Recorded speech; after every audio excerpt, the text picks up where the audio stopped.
The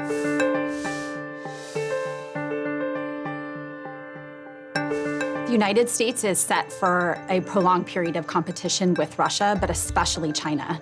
The two countries are increasingly aligned, especially in their desire to counter the United States, and that will create challenges that the United States is going to have to navigate.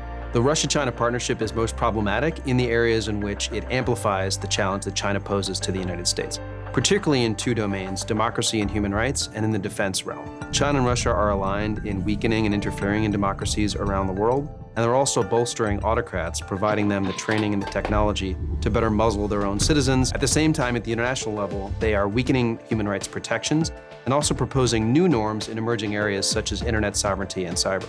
In the defense domain, Russia is amplifying China's military capabilities, basically making it easier for China to keep the United States out of its backyard. And in the technology domain, too, the two countries are increasingly working together, raising the risk that Russia and China together can out-innovate the United States, which would strain an already stressed U.S. defense budget. Some people have talked about driving a wedge between Russia and China, but that's unlikely to be effective.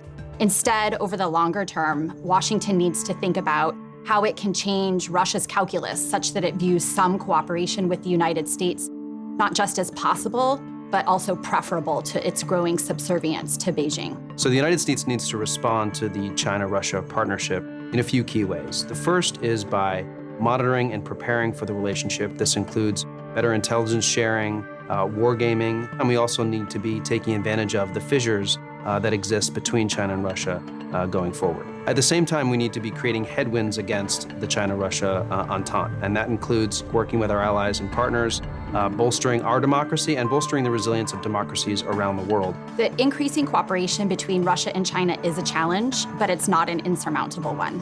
I think as long as the United States is mindful and proactive and leverages its assets, things like allies and partners, that it's a challenge that the United States is well equipped to overcome.